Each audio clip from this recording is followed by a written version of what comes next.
안녕하세요. 인문학당날리 청년연구원 양병석입니다.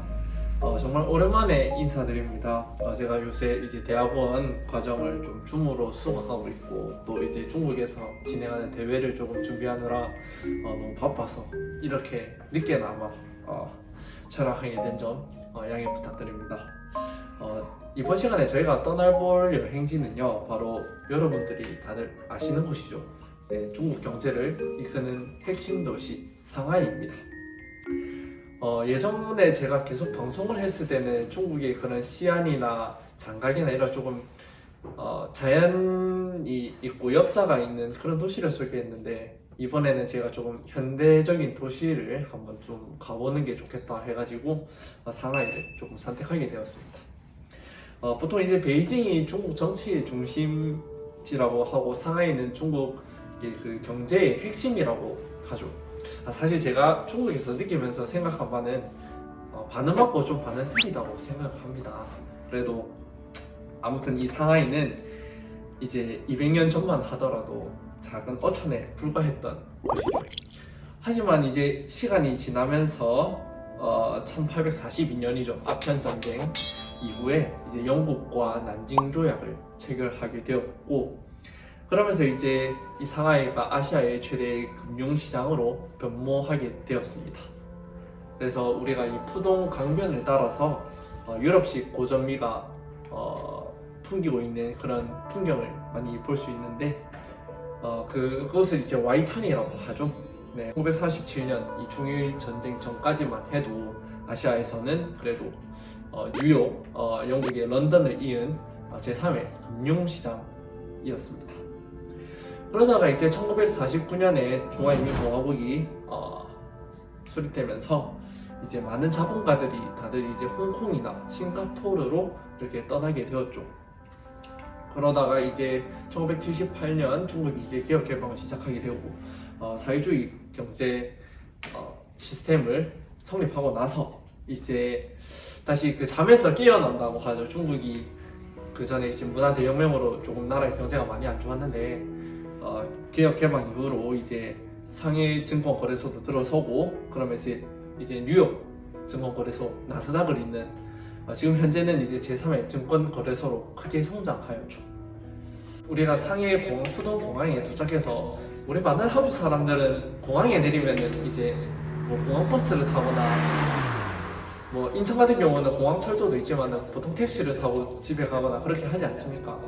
그렇지만 이제 상해 푸동 공항에 내리면은 특징이 이제 자기 부상 열차라고 해서 그 시내까지 그 지하철역까지 이제 10분 안에 도착할 수 있는 시속 430km를 내는 이제 자기 부상 열차가 있습니다.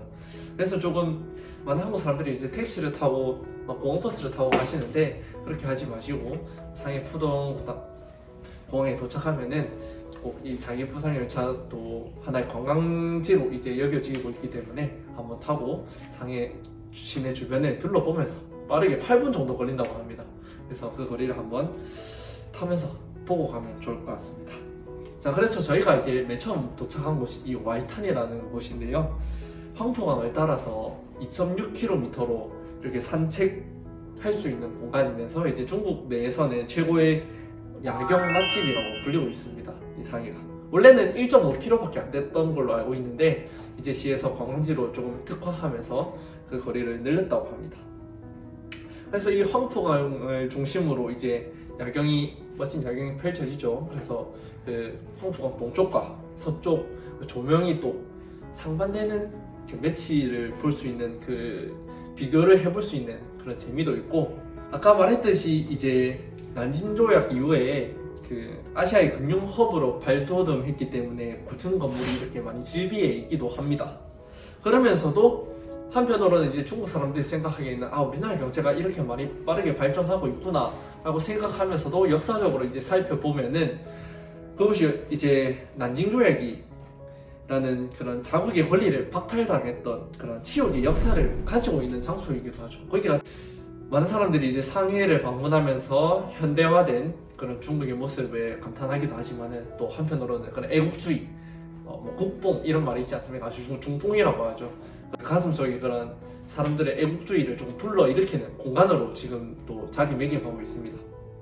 그리고 이제 와이탄 주변에 그러한 장소가 제가 두 곳을 더 발견했는데요. 첫 번째는 이제 웨백 도교라고 하는 그런 현재 중국 젊은 신혼들이 가서 이제 동방명주탑을 배경으로 해가지고 이제 웨딩 촬영을 하는 곳으로 굉장히 유명합니다.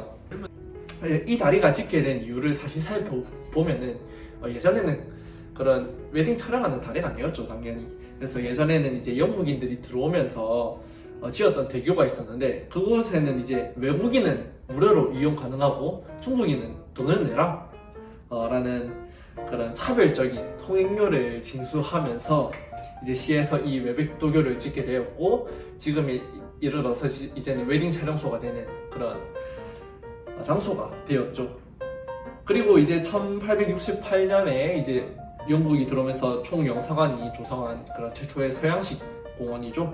유럽식 공원이 있는데, 이곳이 바로 이제 우리가 그 TV에서도 보고 인터넷에서도 볼 수 있는 중국인과 개는 출입 금지라는 그 팻말이 있었던 그 모욕적인 공간 중 하나죠.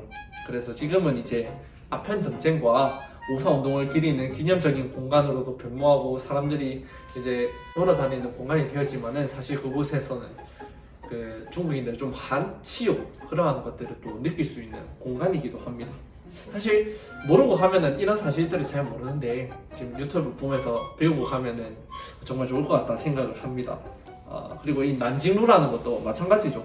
사실 영국이 난징 조약을 맺고 나서 이제 상하이 조개지를 가져가는 그런 기념하는, 축하하는 의미에서 지은 거리입니다, 이 난징루가. 그런데 지금은 이제 상하이 최대의 쇼핑가로 번화해서 저녁에 가시면은 그 간판 조명도 너무 화려하고 옛날 홍콩 영화의 그런 감성도 느낄 수 있고, 네, 그런 조금 현대적인 공간으로 많이 변모하였습니다.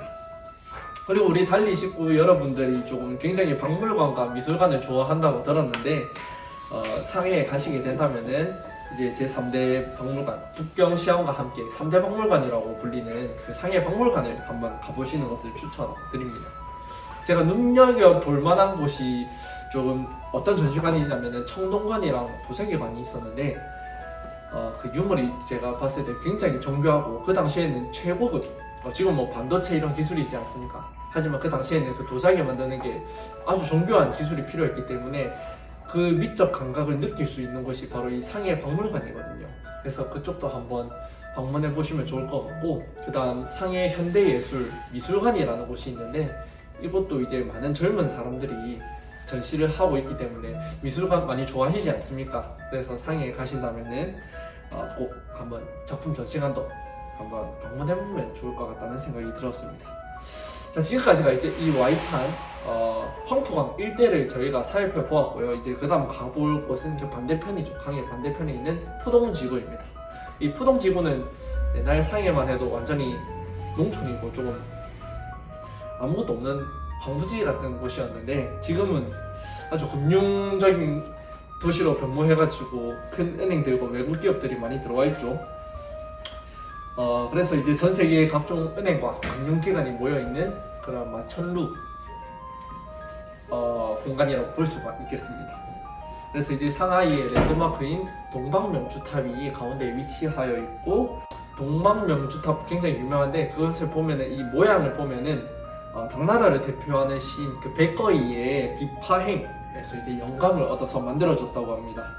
그래서 그 디자인이 이제 진주가 옥쟁반에 떨어지는 그런 아름다운 소리를 묘사한 구절에서 나왔다고 하고, 그 다음 황푸강을 이제 옥쟁반으로 표현을 하였고, 그 동방명주의 그 보랏빛 구슬 같은 모습을 이제 진주로 형상화해서 그렇게 만들어졌다고 합니다.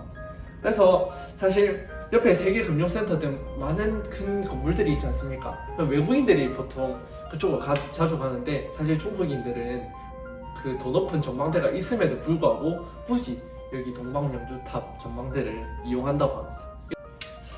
그래서 이제 그 다음 이제 푸동에서 외관이 가장 아름다운 건물 중에 하나인 금무빌딩을 조금 소개해드리려고 하는데, 보통 빌딩들을 보면은 다 똑같지 않습니까? 근데 상해의 그 빌딩들을 보면은 그 모양에서의 그 의미가 담겨져 있습니다.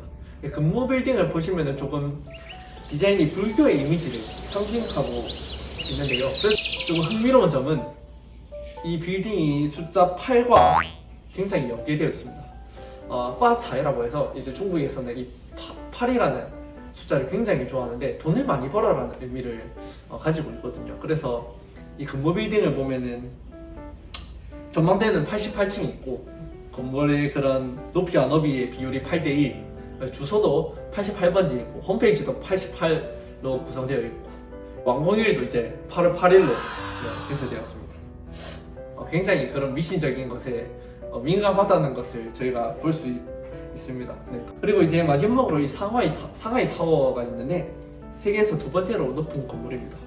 중국을 대표하는 그런 동물이나 그런 신화적인 동물? 이런 게 뭐가 있을까 좀 생각해보면 용이 떠오르지 않습니까?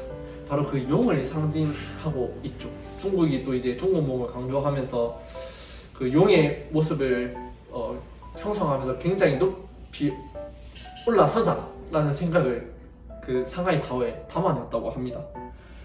그래서 나날이 비상하고 있는 그런 용의 형상을 이제 보여주고, 그리고 지금 현재 중국의 모습도 그런 모습을 빠른 경제 성장을 보여주면서 앞으로 나아가고 있지 않습니까? 그런 모습을 이제 결합해가지고 만든 것이 상하이 타워입니다.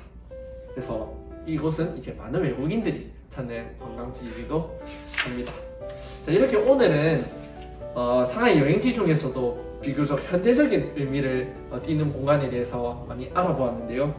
상하이에는 굉장히 가볼 곳이 많습니다. 그래서 한 편에 다 소개해드리기는 너무 힘들 것 같고, 이제 두 편에 나눠서 이번에 현대적인 것을 했다면 다음 시간에는 이제 조금 더 옛 상하이의 정치를 느낄 수 있는 그런 공간들을 제가 소개해드리도록 하겠습니다. 앞으로도 많은 기대해 주시면 좋을 것 같습니다. 네, 이상으로 이번 상하이 기행 첫 번째 편을 마치도록 하겠습니다. 시청해 주셔서 감사합니다.